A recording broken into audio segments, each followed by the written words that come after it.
Good morning, everybody. This is Mrs. Morales, and I didn't take time yesterday to record, so I'm going to do 2 chapters today. So it is time for chapter 10 this morning, which will be the same time period that we just covered in chapter 9, but now from Julie's point of view, from Julie's perspective. I wanted to give a little forewarning on this chapter. In chapter 10, the visit, Julie goes to visit her Uncle David for the first time. And we learned about in chapters 8 and 9 that Julie's Uncle David was born with some brain damage because of the oxygen that was cut off when he was being born. And so because of that, the author writes Uncle David's dialogue in a certain way. The words are sometimes not spelled correctly and things like that. And so the voice that I use for David, I want you guys to understand I'm not making fun. I'm just reading it in such a way that I think is what the author wanted it to be heard as because of how it's written. Okay? You'll see what I'm talking about in a little bit. So let's go ahead and get started with the visit. Sunday mornings are peaceful at our house. My father lets himself sleep in. My mother lets herself not fix breakfast. And if my brothers have been out late playing with their band, you won't even know they're around until noon. Usually, I tiptoe out to collect eggs while everyone else is asleep, then spirit a bowl of Cheerios back to my room to have breakfast in bed and read. But that Sunday, after spending most of the night feeling upset or uneasy, I woke to wanting to do something physical, to shake off the way I was feeling. What I really needed was a good climb in my sycamore tree, but I settled for watering the lawn while I tried to think of other things. I cranked open the spigot and admired how rich and black the dirt looked as I sprinkled back and forth across the soil. And I was busy talking to my buried seedlings, coaxing them to spring up and greet the rising sun when my father came outside. I'm going to pause right there for just a second. I need to start the fan. It's hot in here.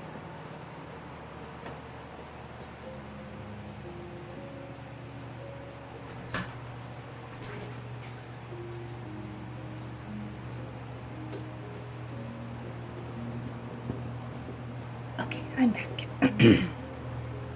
His hair was damp from a shower, and he had a grocery sack rolled closed in his hand. "Dad, sorry if I woke you." "You didn't, sweetheart. I've been up for a while." "You're not going to work, are you?" "No, He studied me for a moment, then said, "I'm going to visit David." "Uncle David?" He walked towards his truck, saying, "That's right. I should be back around noon." "But, Dad, why today? It's Sunday." "I know, sweetheart, but it's a special Sunday." I turned off the spigot. "Why is that?" "It's his 40th birthday. I want to see him and deliver a gift," he said as he held up the paper bag. "Don't worry, I'll rustle up some pancakes for lunch, all right?" "I'm coming with you," I said, and tossed the hose aside. I wasn't really dressed. I'd pulled on some sweats and sneakers, but no socks. But in my mind, there was no doubt. I was going. "Why don't you stay home and enjoy the morning with your mother? I'm sure she would."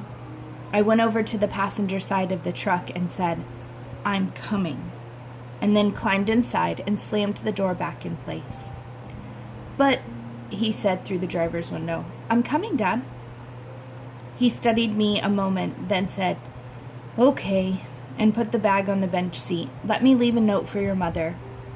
While he was inside, I strapped on the lap belt and told myself that this was good. This was something I should have done years ago. Uncle David was part of the family, part of my father, part of me. It was about time I got to know him. I studied the paper bag sitting next to me. What was my father bringing his brother for his 40th birthday? I picked it up. It wasn't a painting. It was much too light for that. Plus, it made a strange, muted, rattling noise when I shook it. Any guesses what you guys think it might be? I was just unrolling the top to peek inside when my father came through the front door. I dropped the bag and straightened up. And when he slid behind the wheel, I said, "It's okay with you, isn't it?" He just looked at me, his hand on the key and the ignition.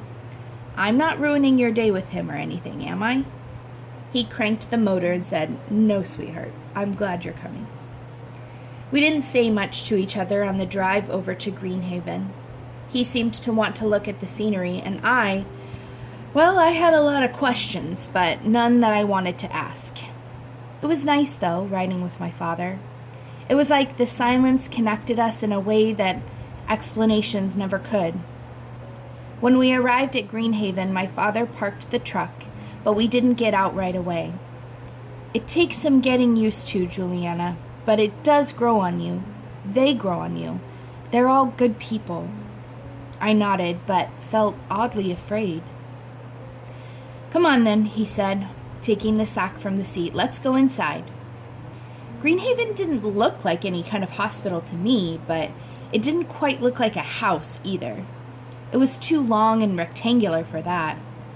The walkway had a faded green awning that covered it, and the flower beds alongside with freshly planted pansies that looked muddied and slightly askew. The grass was patchy with 3 deep holes dug near the building. "The residents tend the grounds," my father said. "It's part of their occupational training program, and it's therapeutic. Those holes are for the future homes of peach, plum, and pear." "Fruit trees?" "Yes, the vote caused quite a commotion." "Among the residents?" "That's right." He swung open one of the glass double doors and said, "Come on in." It was cool inside, and it smelled of pine cleaner and bleach, with something vaguely pungent underneath. There wasn't a reception desk or waiting area, just a large intersection with white walls and narrow wooden benches. To the left was a big room with a television and several rows of plastic chairs. To the right were open office doors, and beside us were 2 pine armoires. One was open with a half a dozen gray sweaters hung neatly in a row. "Good morning, Robert," a woman called through one of the office doors. "Good morning, Josie," my father replied. She came out to meet us saying, "David's up and about, has been since around 6. Mabel tells me it's his birthday today." "Mabel is right again." He turned to me and smiled. "Josie, it's my pleasure to introduce my daughter Juliana. Juliana, this is Josie, groomsmaker." "Well, now, isn't this nice?" Josie said, clasping my hand. "I recognize you from David's photo album. You're getting ready to graduate into high school, isn't that right?" I blinked at her, then looked at my dad. I'd never really thought of it that way, but I could see that he had. "Yes, I suppose I am." "Josie's the site administrator. And," Josie added with a laugh, "I'm not graduating to nowhere. Been here 17 years and I'm staying put." The phone rang and she hurried off saying, "Gotta get that. I'll meet up with you in a bit. Check the rec room, then his room. You'll find him." My dad led me around a corner and we proceeded down a hallway. The underlying pungent part of the smell got stronger, like the place had had years of mystery pissers with no one quite neutralizing what had been tagged. Down the hall was a small person hunched in a wheelchair. At first, I thought it was a child, but as we approached, I could see it was a woman. She had almost no hair, and as she gave my dad a toothless smile, she grabbed his hand and spoke. My heart bottomed. The sounds she made were choked and lost on her tongue. Nothing she said was intelligible, yet she looked at my father with such intensity, like of course he understood what she was saying. To my complete surprise, he said, "You're absolutely right, Mabel. It is today, which is why I'm here." He held up the grocery sack and whispered, "I've brought him a little gift." "A doll?" she said. "How'd you know?" She gurgled at him until he patted her hand and said, I'm much too predictable, I'm afraid, but he enjoys them, and he noticed her gaze shift in my direction. Hoo-ha, she said. This is my daughter, Juliana. I'd like you to meet the extraordinary Miss Mabel. She can remember everyone's birthday, and she has a real passion for strawberry milkshakes. I managed to smile and whispered, Nice to meet you, but all I got in return was a suspicious scowl. Well, we're off to David's, my father said, then shook the bag. Don't spill the beans if he happens by. I followed him to a bedroom doorway where he stopped and called, David? David, it's Robert. A man appeared at the door, a man I would never have picked out as my father's brother. He was stocky with thick brown glasses, and his face looked puffy and pale, but he threw his arms around my father's chest and cried, Wabud, yo-heo! Yes, I am, little brother. I followed him into the room and saw that the walls were covered in a collage of puzzles. They'd been glued directly to the walls, even up on the ceiling. It was cozy and comfortable and interesting. I felt as though I'd entered a quilted cave. My father held his brother at arm's length and said, And look who I've brought along. For a split second, David looked almost frightened, but then my father said, It's my daughter, Juliana. David's face broke into a smile. Juliana, he cried, then practically tackled me with a hug. I thought I was going to suffocate. My face was buried as he squeezed the air out of me and rocked from side to side. Then with a giggle he let go and flopped onto a chair. Is my birthday! I know, Uncle David. Happy birthday. He giggled again. Thank you. We brought you a present, my dad said as he opened the paper sack. Before he had it out, before I saw the actual size, I remembered the sound that it had made when I'd shaken it in the truck. Of course, I thought. A puzzle. Uncle David guessed it too. A puzzle? Not just a puzzle, my dad said as he pulled it out of the sack. A puzzle and a pinwheel.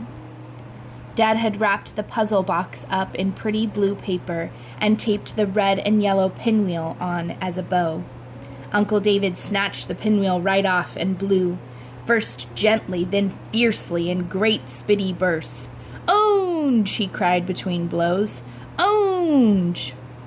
Very gently, Dad took it from him and smiled. Red and yellow do make orange, don't they? David tried to grab it back, but my father said, We'll take it outside later. The wind will blow it for you, and pressed the puzzle back in his hands. As the wrapping paper fell in shreds on the floor, I leaned in to see what sort of puzzle my father had brought him and gasped. 3,000 pieces! And the image was simply white clouds and blue sky. No shading, no trees, nothing but the clouds and the sky. My father pointed to a spot in the center of the ceiling. I thought it would fit just right over there. Uncle David looked up and nodded, then lunged for his pinwheel and said, Outside? Sure, let's go for a walk. Feel like going down to McElliot's for a birthday ice cream? Uncle David's head bobbed up and down. Yeah. We checked out through Josie and headed down the street. David can't walk very fast because his body seems to want to move inward instead of forward. His feet pigeon toe, his shoulders hunch in, and he seems to lean on my father pretty heavily as we moved along. But he kept that pinwheel in front of him, watching it spin, crying out every now and then, Ownge! Ownge! McElliot's turned out to be a drugstore with an ice cream parlor inside. There was a red and white striped awning over the ice cream counter, and there were little white tables and chairs set in an area with red and white striped wallpaper. It was very festive looking, especially for being inside a drugstore. Dad got us all cones, and once we were sitting down, Dad and David did talk to each other some, but mostly David wanted to eat his chocolate fudge swirl. My father smiled at me from time to time, and I smiled back, but I felt disconnected. How many times had the two of them come here for ice cream? How many birthdays had my father celebrated with his brother like this? How long had he known Mabel and Josie and the rest of the people at Greenhaven? How could it be that for all these years I've never spent any time with my uncle? It was like my father had a secret life away from me, a complete family away from me. I didn't like it, didn't understand it, and I was getting myself pretty worked up about it when David's cone crushed in his grip, causing his ice cream to flop onto the table. Before my dad could stop him, David picked up the ice cream and tried to cram it back onto the cone, but the cone was shattered, and the ice cream fell all over again, only this time it landed on the floor. My dad said, "Leave it, David, I'll get you a new one." But David didn't listen. His chair shot back and he dove after it. "No, David, let me get you a new one." My dad pulled him by the arm, but David wouldn't budge. He grabbed the ice cream and crammed it back onto what was left of his cone, and when the bottom part of the cone crumbled completely away, he started screaming. It was awful. It was like a 200-pound infant throwing a tantrum on the floor. He was yelling words I couldn't understand, and after a minute of trying to calm him down, my father said, "Juliana, can you get him another cone?" The man behind the counter scooped as fast as he could, but in that short time, David knocked over a table and 2 chairs with his flailing and managed to smear chocolate everywhere. The checkers and customers at the registers seemed frozen with terror, like David was some sort of monster out to destroy the world. I gave the new cone to my father, who handed it to David right there on the floor. And while David sat there eating it, my father and I worked around him, putting everything back in order and wiping up the mess. On the walk back to Greenhaven, David acted like nothing had happened. He spurted into his pinwheel and cried, "Ownge!" from time to time. But when my dad held open the front door, I could tell David was tired. Down in his room, David placed the pinwheel on his bed and picked up the puzzle box. "Why don't you take a rest before you get started on it?" my dad asked. David shook his head. "Now." "Okay then, let me help you get it set up." My father pulled a card table from beneath the bed, then swung the legs out and snapped them into place. After he had it shoved up against the wall near the bed, he moved a chair close to it and said, "There you are, all set up." David had the box open and was already sifting through the pieces. "That's a good one, Waba. I'm glad you like it. You think you might have it done by Wednesday? I can come back and glue it to the ceiling for you if you'd like." David nodded, but he was already intent on the puzzle, carefully laying pieces on the table. My father put his hand on his shoulder and said, "I'll see you Wednesday then, okay?" He nodded. "Will you say goodbye to Juliana?" "Bye," he said, but he didn't look up from his box of pieces. "See you later, Uncle David." I tried to sound cheerful, but I didn't feel that way. When we got back into the truck, my dad clicked on his seatbelt and said, "So?" I just looked at him and tried to smile. "Are you as exhausted as I am?" I nodded. Everything was fine except for the ice cream. My dad chuckled, "Except for the ice cream." He then turned serious. "The trouble is, you never know what the ice cream is going to be. Sometimes it's a fly in the room, sometimes it's the feel of his socks. It's hard to predict everything. Usually getting ice cream is safe." He shook his head and closed his eyes, thinking things I couldn't imagine. Finally, he turned to the ignition and said, "David lived with your mother and me for a while, before you kids were born. We thought it would be better for him to live with us than to be in a home, but we were wrong. But overall, everything went okay today." He ground the gear shift into reverse. "David has many, many special needs, both emotional and physical. Your mom and I couldn't handle them all. Fortunately, he's happy here. They have programs to teach him how to care for himself, how to dress and bathe and brush his teeth, how to act around others and communicate. They go on outings, and he has a job doing mailing for a doctor's office. He does? He goes there every morning during the work to fold mailing and fill envelopes.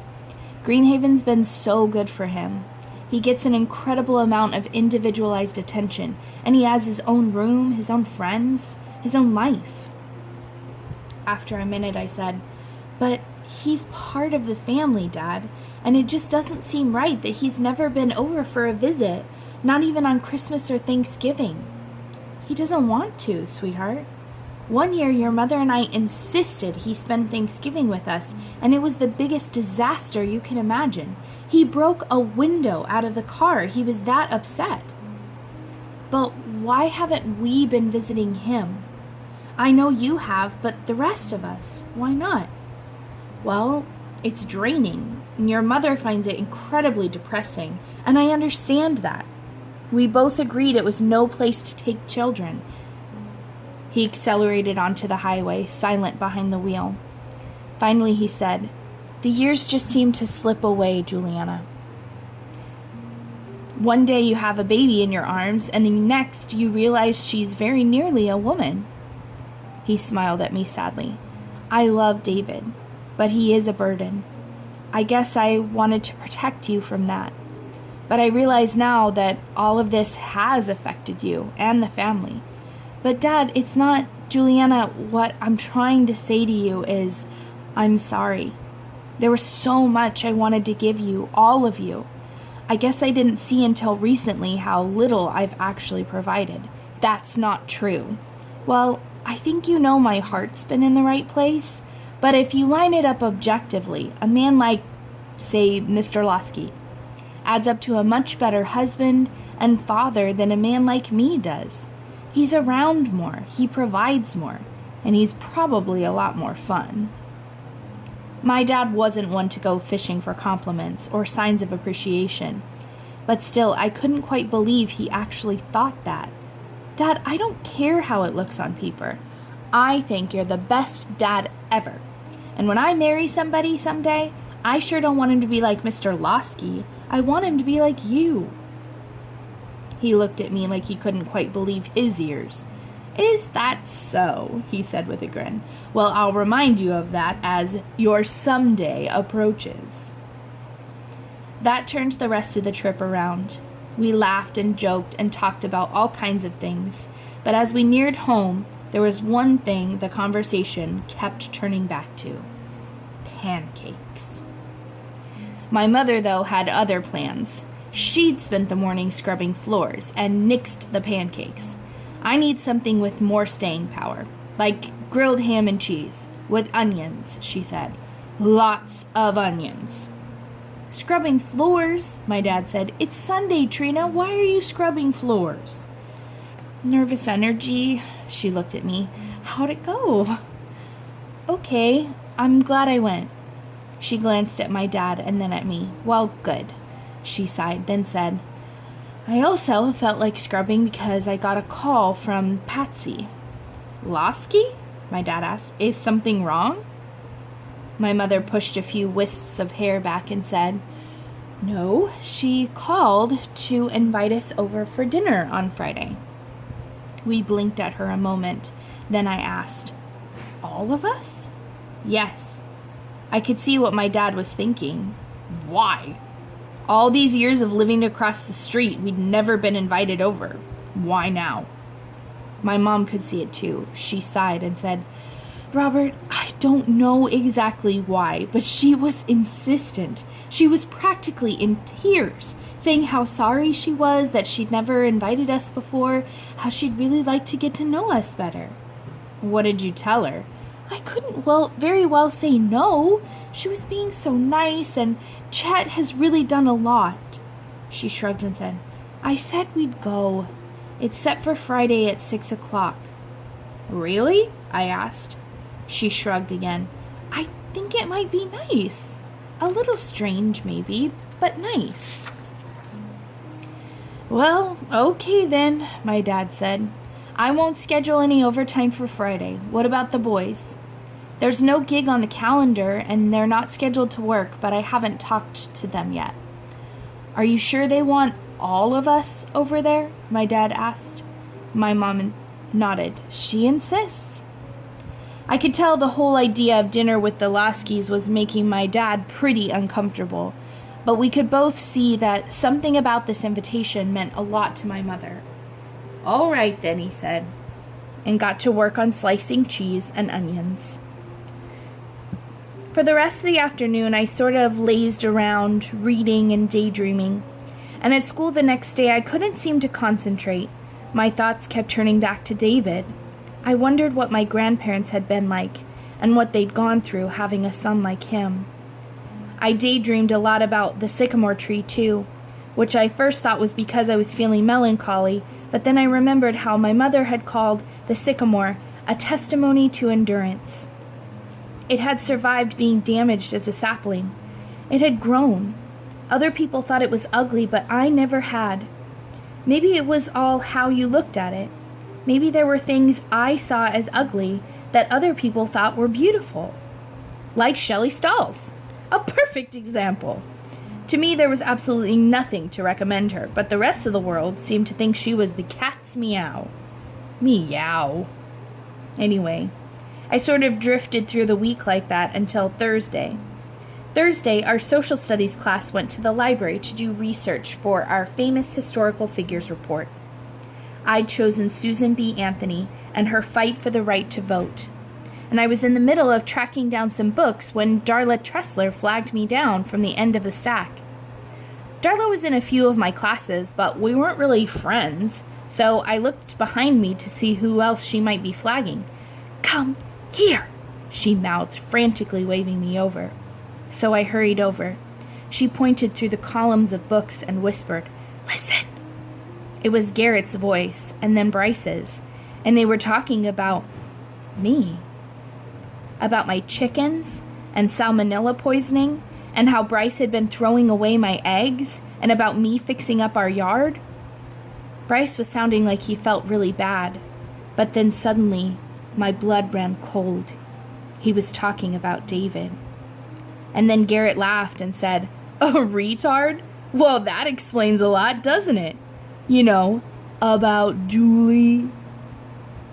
For a second, there was silence, and at that moment I was sure they must be able to hear my heart pounding in my chest. But then Bryce laughed and said, Oh, right. I positively crumbled onto the floor, and in a flash the voices were gone. Darla checked around the corner, then sat beside me, saying, Oh, Jules, I'm so sorry. I thought he was about to confess that he'd been crushing on you. What? Darla, Bryce does not have a crush on me. Where have you been? Haven't you noticed the way he's been looking at you? That boy is lost in Loveland. Oh, obviously. You just heard him, Darla. Yeah, but yesterday, I caught him staring at you, and he said there was a bee in your hair. A bee, girl? Is that the lamest cover-up you've ever heard, or what? Darla, the way things have been going, it wouldn't have surprised me if there was a bee in my hair. Oh, you think you're that sweet, Just attracting the bees like honey. Well, honey, the only bee you're attracting around here is Bryce. Cute, yeah? But after what I just heard, I'd stomp and grind, girl. Stomp and grind. She got up to go, but turned and said, Don't worry, I won't jabber. I just shook my head and forgot about Darla. How wrong could a person be? It was what Bryce and Garrett had said that I couldn't forget. How could he be so cruel and so stupid? Is this what my father had gone through growing up? The more I thought about it, the angrier I got. What right did Bryce have to make fun of my uncle? How dare he? I felt fire burn in my cheeks and a cold, hard knot tighten in my heart. And in a flash, I knew I was through with Bryce Lasky. He could keep his brilliant blue eyes. He could keep his two-faced smile and my kiss. That's right, he could keep that too. I was never, ever going to talk to him again. I stormed back to the section of books on Susan B. Anthony, found 2 that would work, and then went back to my table. But as I was collecting my things to check out of the library, I remembered. The next day we were going to the Loskys' house for dinner. I zipped up my backpack and threw it on my shoulder. Surely, after what had happened, I had the right to vote against going. Didn't I? And that is the end of chapter 10. So I would love to hear your guys' thoughts in the comments about Uncle David and his relationship with Julie's father. I also would love to see your comments about Julie's father versus Bryce's father. Julie's father was comparing himself to Bryce's father during the chapter, but we, as the reader, have been able to see inside of both houses. So what are your thoughts on the comparisons of the two dads? I hope you guys are having a great day.